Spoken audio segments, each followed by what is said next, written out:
ఎటువంటి స్వరం అండి? గొప్ప స్వరం. ప్రేమిన వాళ్ళారా, నీవు నేను కూడా దేవుని మందిరంలో గొప్ప స్వరముతో ఆయనను ఆరాధించి కనపరచవలసిన వారముగా ఉంటున్నాం. కాబట్టి మొట్టమొదటిగా మనం దేవుని వాక్యాన్ని గమనిస్తే మోడి ఆహ్వాన పత్రిక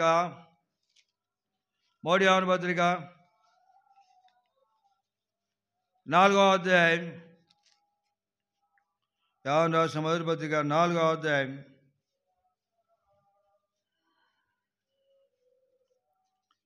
8వ వచనం దయచేసి చదవండి. చాలండి. దేవుడు ప్రేమ స్వరూపి. ఎంతైనా కూడా దేవుడు ప్రేమ స్వరూపిగా ఉన్నాడు. 7వ వచనం మనం చూస్తున్నాం, ప్రేమ దేవుని మూలంగా కలుగుచున్నది.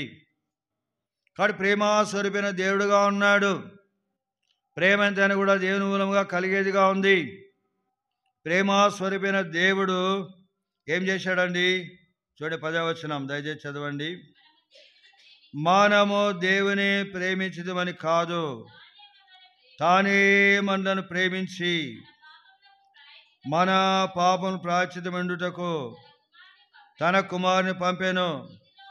ఎందులో ప్రేమ ఉన్నది? ఇక్కడ ఏం చూస్తున్నాం? నీవునైతే దేవుని మాత్రం ప్రేమించలేదు. ప్రేమైన వారులారా, నేను లోకాన్ని ప్రేమిస్తూ వచ్చాం, లోకంలో ఉన్న వాడిని ప్రేమిస్తూ వచ్చాం, లోకాన్ని వెంబడిస్తూ వచ్చాం, లోకంలో ఉన్న శరీరాశ, నేత్ర, జీవడంబం వాడిని ప్రేమిస్తూ వచ్చాం, లోకం వెనుక పరిగెడుతూ వచ్చాం. నేను దేవుని ఏమాత్రం కూడా ప్రేమించని వారముగా అంటూ వచ్చాం. అయితే ప్రేమిన వాళ్ళరా, నేను దేవుని ప్రేమించినప్పటికీ కూడా ముందుగా దేవుడే నిన్ను నన్ను ప్రేమించాడు. అదే ఇక్కడ మనం చూస్తున్నాం. మనము దేవుని ప్రేమించదమని కాదు, తానే మనల్ని ప్రేమించి. దేవుడు నిన్ను నన్ను ప్రేమిస్తూ వచ్చాడు. అందుకే యోహాను సువార్త 3:16 వచనంలో దేవుడు లోకమును ఎంతో ప్రేమించను. లోకముననగా నిన్ను నన్ను దేవుడు ఎంతో ప్రేమిస్తూ వచ్చాడు. కాబట్టి ప్రేమించిన దేవాది దేవుడు నీకొరు నాకొరు ఏం చేశాడండి? ప్రేమించిన గొప్ప దేవుడు, మహిమగల దేవుడు ఏం చేశాడు? నీ నిమిత్తం, నా నిమిత్తం. చూడండి దయచేసి దేని వాక్యాలు గమనిస్తే ఫిలిప్పీయులకు రాసిన పత్రిక 2వ అధ్యాయం, ఫిలిప్పీయులకు రాసిన పత్రిక 2వ అధ్యాయం దయచేసి చదవండి 6వ వచనం. ఫిలిప్పీ పత్రిక 2వ అధ్యాయం 6వ వచనం. దేవుని స్వరూపం కలిగిన వాడండి, దేవునితో సమానంగా ఉండుట విడిచిపెట్టకూడని భాగ్యమని ఎంచుకున్నారు. ప్రేమిన వాళ్ళరా, ప్రవణ క్రీస్తు యేసువారు నిన్నంతగా ప్రేమించి ఆయనంతగా తగ్గించుకున్న విషయాన్ని గమనిస్తున్నాం. ఆయన దేవుని స్వరూపం కలిగిన వాడుగా ఉన్నాడు. ఆయన దేవునితో సమానంగా ఉన్నాడు. చూడండి దేని వాక్యాలు గమనిస్తే యెషయా గ్రంథం 6వ అధ్యాయం, యెషయా గ్రంథం 6వ అధ్యాయం 1వ వచనం. అత్యున్నతమైన సింహాసనమందు ప్రభు ఆసనుండగా. ఇక్కడ గమనిస్తే ఇక్కడ ప్రేమిన వాళ్ళంతా కూడా అత్యున్నతమైన సింహాసనం మీద ఆసీనుడుగా ఉంటున్నాడు. అత్యున్నత సింహాసనం ఆసీనుడు దేవుడుగా ఉన్నాడు. చూడండి దేని వాక్యాలు గమనిస్తే యెషయా గ్రంథము 57వ అధ్యాయం, యెషయా గ్రంథం 57వ అధ్యాయం దయచేసి చదవండి 15వ వచనం. మహాగణుడును, మహోన్నతుడును, పరిశుద్ధుడును, నిత్య నివాసునైన వాడు ఇలా సెలవిచ్చున్నాడు, నేను మహోన్నతమైన పరిశుద్ధ స్థలములో. కాబట్టి గమనిస్తే మనము ఎంతైనా కూడా ఆయన మహాగణుడు, ఆయన మహోన్నతుడండి, ఆయన పరిశుద్ధుడు, ఆ నిత్య నివాసం దేవుడుగా ఉన్నాడు. ఆయన మహోన్నతమైన పరిశుద్ధమైన స్థలములో నివసించు దేవుడుగా ఉంటున్నాడు. ఆయన దేవుని స్వరూపం కలిగిన వాడు, దేవునితో సమానంగా ఉన్నవాడు. ప్రేమైన వాళ్ళారా, అత్యంత మహిమగల దేవుడు, ఇంత మహిమ స్వరూపైన దేవుడు మనం గమనిస్తే కేవలము నిన్ను నన్ను ప్రేమించిన కారణాన తాను ఎంతగానో తగ్గించుకున్నాడండి. నీ కోసం, నా కోసం నిన్ను నన్ను ప్రేమించిన దేవుడు ఎంతగానో తాను తగ్గించుకుంటూ వచ్చాడు. చూడండి ఫిలిప్పీయులకు రాసిన పత్రిక 2వ అధ్యాయంలో గమనిస్తే ఫిలిప్పీయులకు రాసిన పత్రిక 2వ అధ్యాయం దయచేసి చదవండి 6వ వచనం. ఆయన దేవుని స్వరూపం కలిగిన వాడండి, దేవునితో సమానంగా ఉండుట విడిచిపెట్టకూడని భాగ్యమని ఎంచుకోలేదు. చాలు. మనం గమనిస్తే ఇక్కడ ఆ దేవునితో సమానంగా ఉన్నప్పటికీ, దేవుని స్వరూపం కలిగి ఉన్నప్పటికీ భాగ్యమంతా కూడా విడిచిపెట్టుకోవడానికి ఇష్టపడుతూ వచ్చాడు. ఆ భాగ్యాన్నంతా విడిచిపెట్టుకుంటూ వచ్చాడు. ఆ అత్యున్నతమైన సింహాసనం మీద ఆసన దేవాది దేవుడు ఆ అత్యున్నతమైన సింహాసనంను విడిచిపెట్టుకుంటూ వచ్చాడు. మహోన్నతమైన పరిశుద్ధ స్థలంలో నివసిస్తున్న దేవాది దేవుడు ఆ మహోన్నతమైన పరిశుద్ధ స్థలాన్ని విడిచిపెడుతూ వచ్చాడు. కేవలం నిన్ను నన్ను ప్రేమించిన కారణాన. కాబట్టి గమనిస్తే ప్రేమిన వారు ప్రభువైన క్రీస్తు యేసు వారు కేవలం నీ కోసం నా కోసం ఎంతగా తగ్గించుకున్నాడండి. ఆయన భాగ్యమంతా విడిచిపెట్టుకున్నాడు. విడిచిపెట్టుకుని ఏం చేశాడు చదవండి దయచేసి. 7వ వచనం, ఫిలిప్పీయులకు రాసిన పత్రిక 2వ అధ్యాయం. మనుష్యుల పోలికగా పుట్టి దేవాది దేవుడు మానవ రూపం ధరిస్తూ వచ్చాడు. దేవాది దేవుడే ఆయన తను తాను నీ యొక్క నా యొక్క రూపంలో తను తాను తెచ్చుకున్నాడు. అనగా నీ వలె నా వలె మానవుడుగా ఈ లోకంలో జన్మిస్తూ వచ్చాడు. మనుషుల పోలికగా జన్మిస్తూ వచ్చాడండి. ప్రియమైన వాళ్ళు జన్మించిన స్థలం మనం గమనించినప్పుడు ఆయన ఎక్కడ జన్మించాడండి? చూడండి, మత్తయి సువార్త 2వ అధ్యాయం. మత్తయి సువార్త 2వ అధ్యాయం దయచేసి చదవండి 5వ వచనం.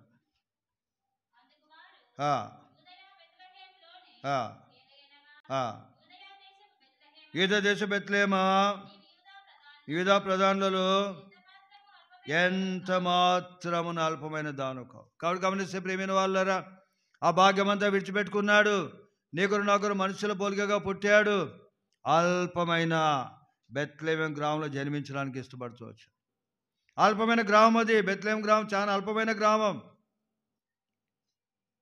తూర్పు దేశ జ్ఞానులు అనుకున్నారు ఆయన ఖచ్చితంగా యెరూషలేములో రాజైన హెరోదు గృహంలో జన్మిస్తాడు అనుకున్నారు.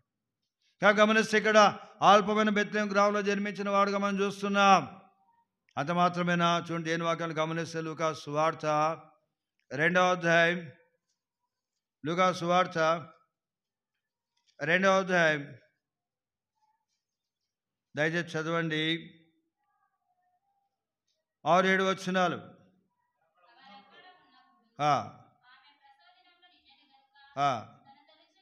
తన తొలిచూలు కుమారుని కని పొత్తిగుడ్డలతో చుట్టి సత్రములో వారికి స్థలం లేనందున. ప్రేమిన వాళ్ళారా, మనం గమనిస్తే ఇక్కడ సత్రంలో కూడా ఆయనకు స్థలం లేదండి. సత్రంలో కూడా స్థలం లేకుండా అవుతూ వచ్చింది. నక్కలకు బొరియలు ఉన్నాయి, ఆకాశ పక్షాలకు గోళ్ళు ఉన్నాయి, కానీ మనుష్య కుమారునికి తలవాల్చుకోవడం స్థలం లేదని ప్రేమిన వాళ్ళారా. మనం గమనిస్తే ఇక్కడ ఆయన జన్మించిన సమయంలో కూడా ఆయన సత్రంలో కూడా స్థలం లేదు. ఎక్కడండి? పశువుల పాకలో పశువుల తొట్టిలో పరుండబెట్టబడిన దేవుడుగా ఉంటున్నాడు. ప్రేమిన వాళ్ళారా, ఎంతగా తను తాను నిన్ను నన్ను ప్రేమించి తగ్గించుకున్నాడండి. దేవాది దేవుడు, మహిమ గల దేవుడు, మహిమ స్వరూపైన దేవుడు, తన దేవునితో సమానంగా ఉన్నవాడు, ఉన్నతమైన పరిశుద్ధ స్థలం నివసిస్తున్నవాడు, అత్యున్నత సింహాసనం ఆసనం ఉన్నవాడు, కేవలం నిన్ను నన్ను ప్రేమించిన కారణాన, నిన్ను నన్ను ప్రేమించి నీ కొరకు నా కొరకు అల్పమైన బెత్లెహేం గ్రామంలో జన్మిస్తూ వచ్చాడు. నిన్ను ప్రేమించి నీ కోసం నా కోసం ఆగా సత్రంలో కూడా స్థలం లేదు. పశువుల పాకలో పశువుల తొట్టిలో పరుండబెట్టబడి వాడుగా మనం చూస్తున్నాం. ప్రేమిన వాళ్ళారు, అంత మాత్రమేనా? ప్రేమించిన ప్రభువైన క్రీస్తు యేసు ఇంకా ఎంతగా తగ్గించుకున్నాడని చూడండి. దేని వాక్యంలో గమనిస్తే ఫిలిప్పీయులకు రాసిన పత్రిక 2వ అధ్యాయం. ఫిలిప్పీయులకు రాసిన పత్రిక 2వ అధ్యాయం దయచేసి చదవండి 7వ వచనం. మనుషుల పోలికగా పుట్టి దాసుని స్వరూపమును ధరించుకొని తన్ను తానే రిక్తునిగా చేసుకున్నాను. ప్రేమిన వాళ్ళు ఎంతగానో మనం చూస్తే ఇక్కడ దాసుని స్వరూపం ధరించుకున్నాడండి. మనుషుల పోలికగా పుట్టాడు, దాసుని స్వరూపం ధరించుకున్నాడు. కానీ దాసుని స్వరూపం ధరించుకుంటూ వచ్చాడు. ప్రభువైన క్రీస్తు యేసు వారు తన శిష్యుల పాదాలు సైతం ఆయన కడుగుతూ వచ్చాడు. అది ఒక దాసుడు చేయవలసిన పని, అది ఒక బానిస చేయవలసిన పని. ప్రేమిన వాళ్ళ దేవాది దేవుడే ఎంతగా నీకోసం నా కోసం తగ్గించుకున్నాడు. శిష్యుల పాదాలు కూడా సైతం కడుగుతూ వచ్చాడు. ప్రేమిన వాళ్ళ ఆయన నీకోసం నా కోసం కలిగిన తగ్గింపు ఎంతైనా గొప్పదిగా ఉంది. కాబట్టి దాసుని స్వరూపం ధరించుకున్నాడు. అది మాత్రమే కాదు, మనం గమనిస్తే ఇక్కడ రిక్తునిగా చేసుకున్నాడండి. కాబట్టి ప్రభువైన క్రీస్తు యేసు వారు సర్వశక్తిమంతుడు, సర్వాధికారి, ఆయనకు అసాధ్యమైనది ఏది కూడా లేదు. అయితే ప్రియమైన వారు రిక్తునిగా చేసుకున్నాడు. ఏ విధంగా రిక్తునిగా చేసుకున్నాడండి? దేని వాక్యాలు గమనిస్తే గల్తీయులకు రాసిన పత్రిక 2వ అధ్యాయం, గల్తీయులకు రాసిన పత్రిక 2వ అధ్యాయం, దయచేసి చదవండి 20వ వచనం.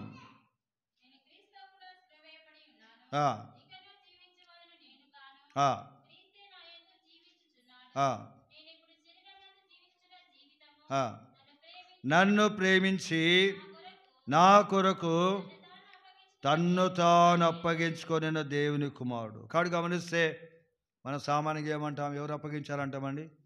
యూదా ఇస్కరియోతు అప్పగించాడంటాం. కానీ ప్రియమైన వారు యూదా ఇస్కరియోతు అప్పగించలేదు. ఆయన తను తాను అప్పగించుకున్నాడు. ఆయన తను తాను అప్పగించకపోతే వారు ఆయన బంధించలేరు. ఆయన తను తాను అప్పగించకపోతే వారు ఆయన ఆ విధంగా బంధించి తీసుకొని వెళ్ళలేరు. ఆయన తను తాను అప్పగించకపోతే వారు ఏమాత్రం అంత సిలువ మోయించలేరు. ఆయన తను తాను అప్పగించకపోతే ఆయన సిలువకు మేకులు కొట్టలేరు. ఆయన తను తాను అప్పగించుకోకపోతే ఆయన వారు కొరడా దెబ్బలు కొట్టలేరు.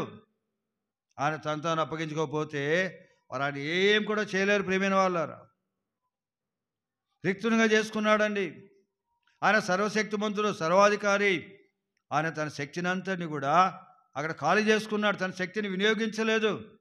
తను ఖాళీ చేసుకుంటూ వచ్చాడు. నిన్ను నన్ను ప్రేమించిన కారణాన తను అప్పగించుకుంటూ వచ్చాడు. అవమానానికి అప్పగించుకుంటూ వచ్చాడు.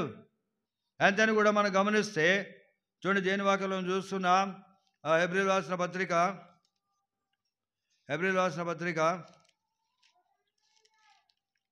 12వ అధ్యాయం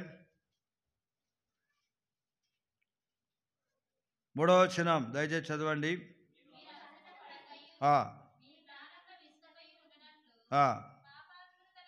పాపాత్ములు తనకు వ్యతిరేకముగా చేసిన తిరస్కారం అంతయు.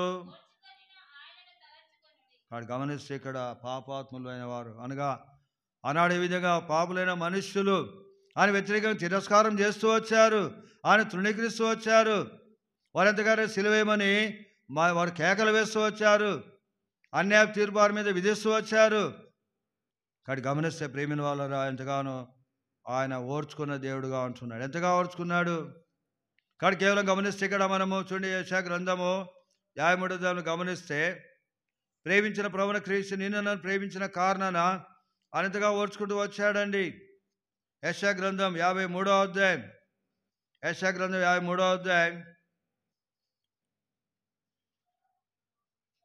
దయచేసి చదవండి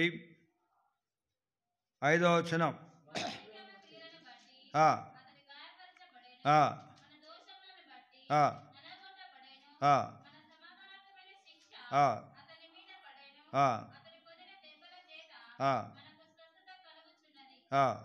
ఆరో వచనం.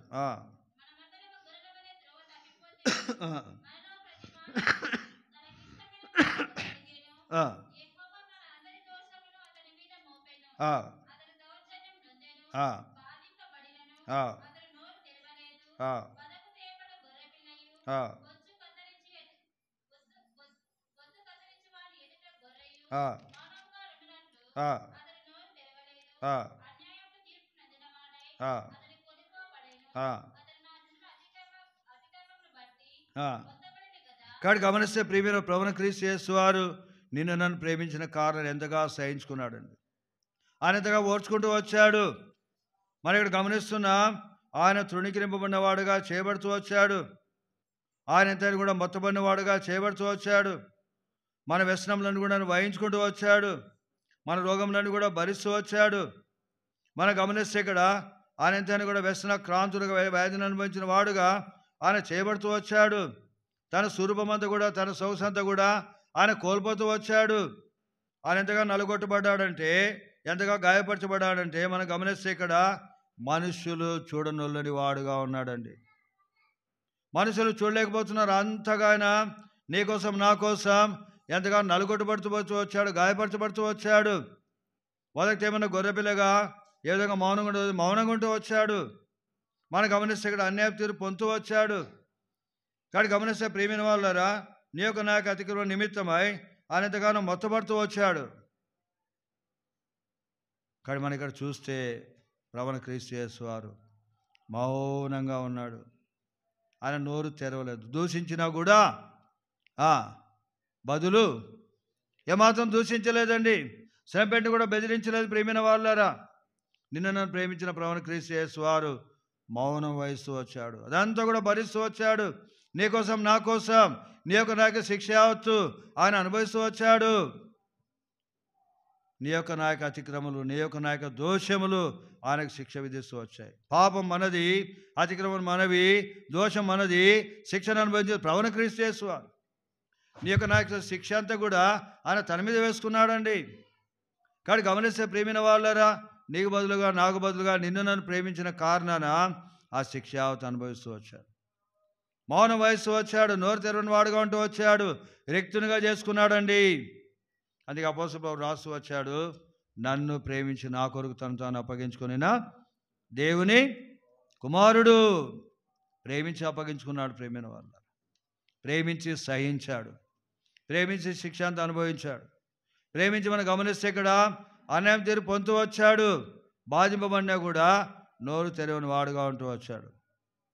కాబట్టి గమనించి చూడండి దయచేసి. ఫిలిప్పీయులకు రాసిన పత్రిక 2వ అధ్యాయం, ఫిలిప్పీయులకు రాసిన పత్రిక 2వ అధ్యాయం దయచేసి చదవండి.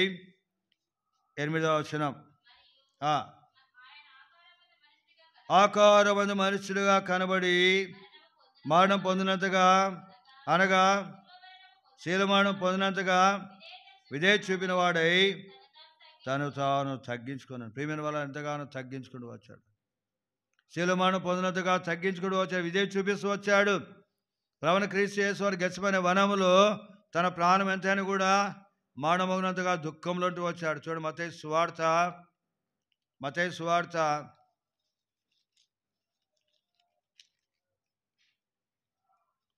26వ అధ్యాయం దయచేసి చదవండి. 38వ వచనం.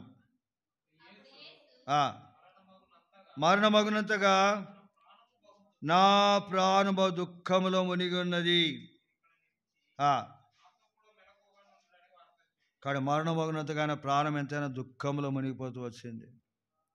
కాబట్టి ప్రభువైన క్రీస్తు యేసు వారు 39వ వచనం. నా తండ్రి, సాధ్యమైతే ఈ గిన్నె నా యొద్ద నుండి తొలగిపోనిమ్ము, అయినను నా ఇష్ట ప్రకారం కాదు, నీ చిత్త ప్రకారమే కాదు. కాడు గమనిస్తే ఇక్కడ తన ప్రాణం ఎంతైనా మరణం మగినంతగా దుఃఖంలో మునిగిపోతూ వచ్చింది. ప్రభువైన క్రీస్తు యేసు గెత్సేమనే వనములో సాగిలపడి తండ్రికి మొరపెట్టుకుంటూ, తండ్రి తండ్రి నీ చిత్తమైతే గిన్నె నా యొద్ద నుండి తొలగించు. కాడు ఎందుకు ఆ గిన్నె తొలగించమంటున్నాడు? కాడు గమనిస్తే ప్రియ, గిన్నెలో అంతా కూడా నీ పాపం ఉన్నది, నా పాపం ఉన్నది. ఆ గిన్నెలో అంతా లోక పాపం అంతా కూడా గిన్నెలో ఉంది. యోహాను బాప్తిస్మం యోహాను ఏమన్నాడు? ఇదిగో లోక పాపం మోసుకొని పోవు దేవుని గొర్రెపిల్ల అంటూ వచ్చాడు. నీకు నా యొక్క పాపం అంతా గిన్నెలో ఉన్నది. ఆ పాప గిన్నె తాగవలసిన వాడుగా ఉంటున్నాడు. 1 పేతురు పత్రిక గమనిస్తే 1 పేతురు పత్రిక 2వ అధ్యాయం, పేతురు రాసిన 1 పత్రిక 2వ అధ్యాయం 24వ వచనం.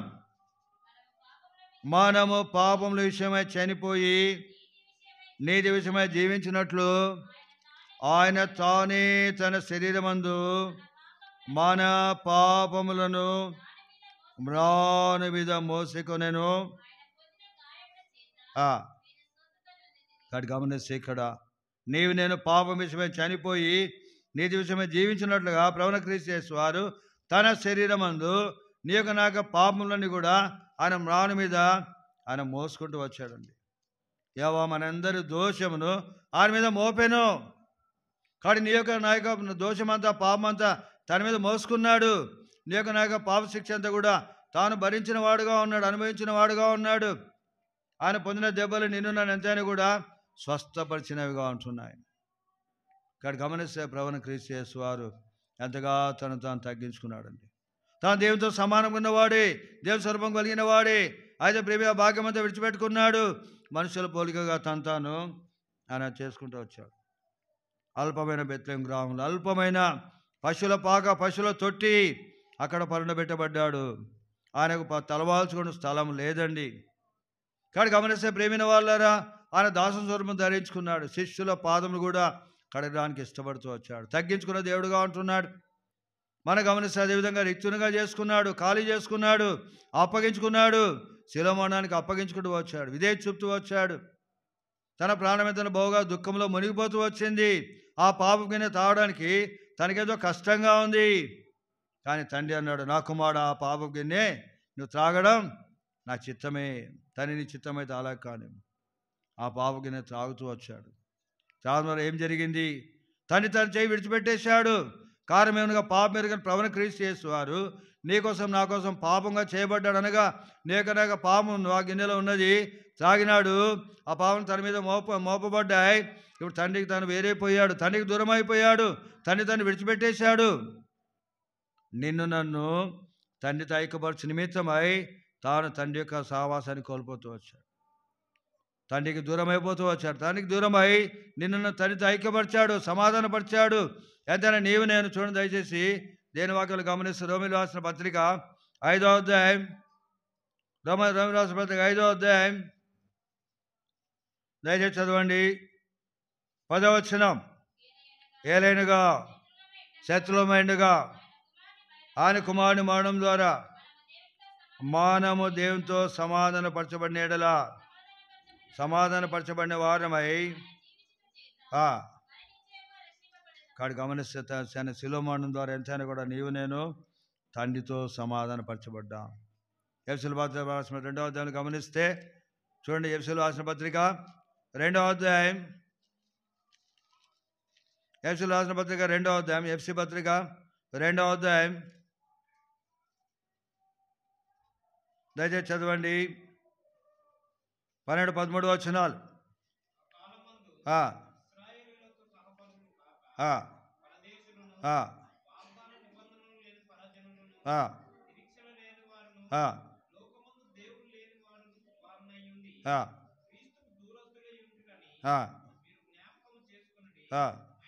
అయినను మునుపు దూరస్తులైన మీరు ఎప్పుడు క్రీస్తు యేసునందు క్రీస్తు రక్తం వలన కాడు గమనిస్తే మునుపు ఎంతకాలం నీవు నేను దేవునికి దూరస్తులుగా అంటూ వచ్చా. మన పితరుడు ఆదామిక పాపం ద్వారా, ఆదాం చేసిన పాపం ద్వారా మరణం లోకంలో ప్రవేశించి నీవు నేను పాపంలో మానవులు పడిపోతూ వచ్చాం. దేవునికి ఎంతైనా దూరం అయిపోతూ వచ్చాం. దేవుని సన్నిధి దూరం అయిపోతూ వచ్చాం. దేవుని చూడలేని వారం గుంటూ వచ్చాం. దేవుని ఎరగని వారం గుంటూ వచ్చాం. దేవునితో ఎటువంటి సంబంధం లేని వారం గుంటూ వచ్చాం. దేవునితో ఎటువంటి సావాసం లేని వారం గుంటూ వచ్చాం.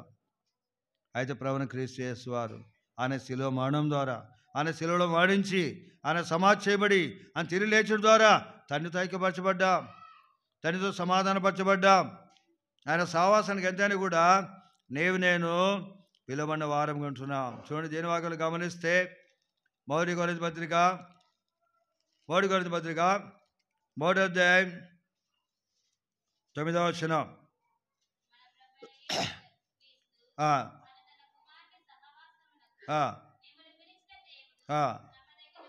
మొదటి యోహాను పత్రిక 1వ అధ్యాయం, యోహాను రాసిన మొదటి పత్రిక 1వ అధ్యాయం 3వ వచనం.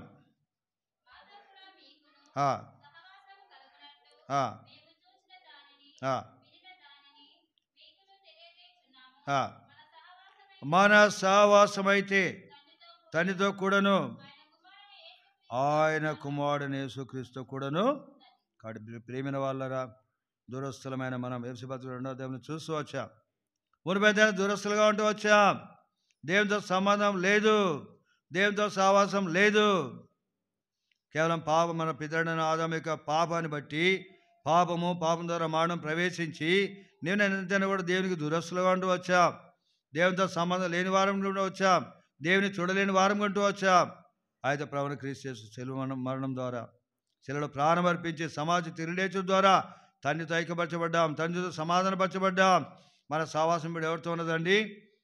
తండ్రితో కూడా ఆయన కుమారుడైన ప్రభువైన యేసు క్రీస్తు వారితో కూడా మన సహవాసం కలిగిన వారం ఉంటున్నాం. వాడు ప్రేమించిన ప్రభువైన క్రీస్తు యేసు వారు ఎంతగా నీ కోసం నా కోసం క్రయం చెల్లించారు. ఆయన చెల్లించిన క్రయం ఎంతైనా గొప్పదిగా ఉంది. ఎంతగా తగ్గించుకున్నాడు ప్రేమైన వాళ్ళు, ఎంతగా నేను ప్రేమిస్తూ వచ్చాడు. శిలమరణం పొందినంతగా నేను ప్రేమించిన దేవుడుగా ఉన్నాడు, తగ్గించుకున్న దేవుడుగా ఉన్నాడు, విధేయత చూపిన దేవుడుగా ఉన్నాడు, ఆ కలువలో ప్రాణం దారిపోసిన దేవుడుగా ఉంటున్నాడు. కాబట్టి గమనిస్తే మనం అంత మాత్రమే కాదు. చూడండి, దయచేసి ఒక లేఖన భాగం చదువుకుందాం, అందరిగా చదువుకుందాం. ఫిలిప్పీయులకు రాసిన పత్రిక 2వ అధ్యాయం, ఫిలిప్పీయులకు రాసిన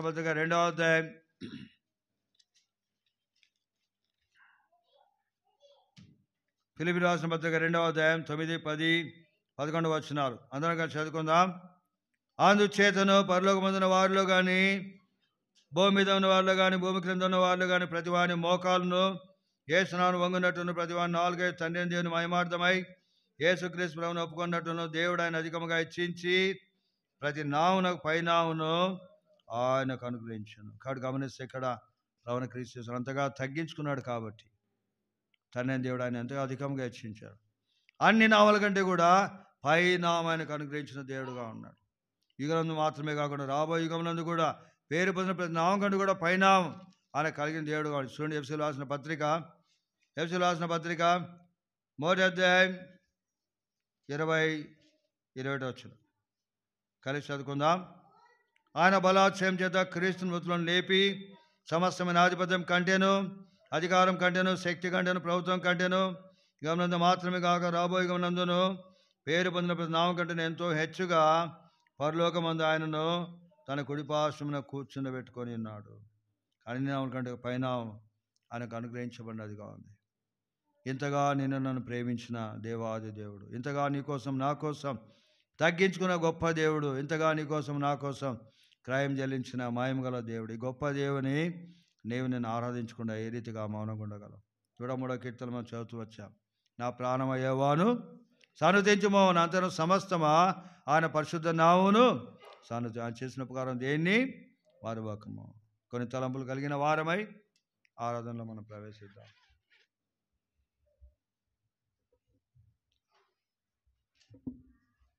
ఆరాధించక ముందు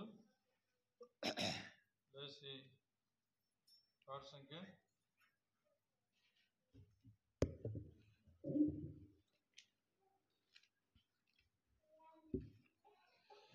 166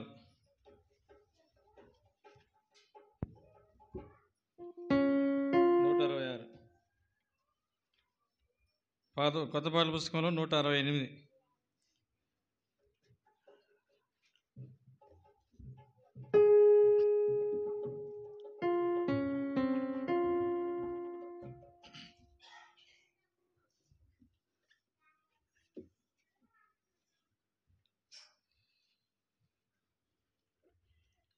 నా ప్రాణమా నా సర్వమా, నా ప్రాణమా నా సర్వమా, ఆయన పరిశుద్ధ నామమునకు సదా స్తుతులను చెల్లించుమా.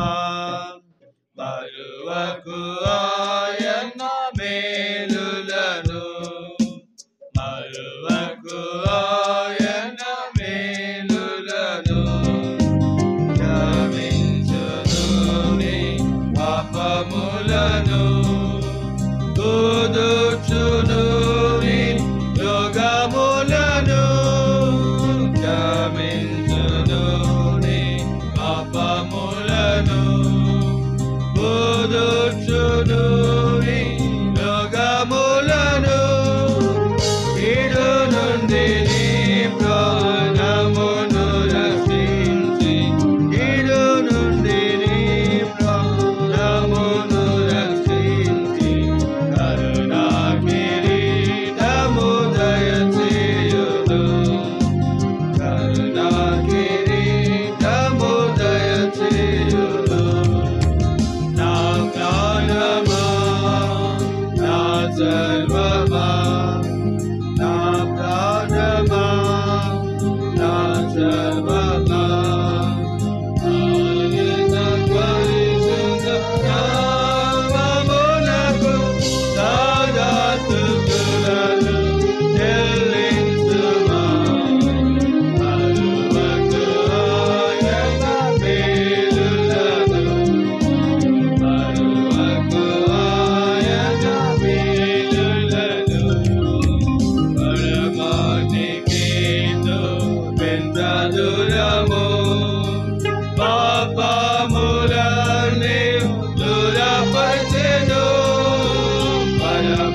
ప్రభు ఎరుగును మనము నిమిత్త పరిణారితి మంచి వరమని ప్రభు ఎరుగును ప్రతి పువ్వువలెను నది మన బ్రతుకు ప్రతి పువ్వువలెను నది మన బ్రతుకు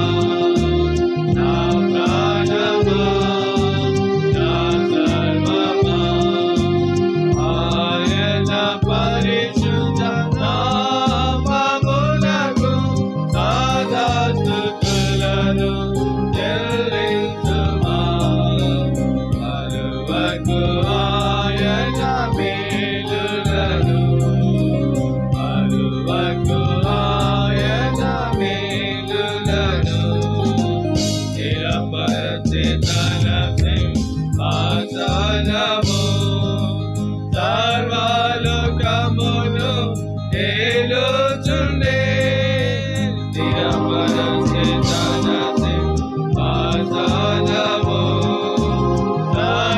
సర్వలోకమును ఏలుచుండే నీ ఆజ్ఞలను పాలించెదము నీ ఆజ్ఞలను పాలించెదము నా ప్రాణమా ప్రభువు స్తుతించుమా నా ప్రాణమా ప్రభువు స్తుతించుమా నా ప్రాణమా నా సర్వమా నా ప్రాణమా నా సర్వమా ఆయన పరిశుద్ధ నామమునకు సదా స్తుతులను చెల్లించుమా పలువకు ఆయన మేలులను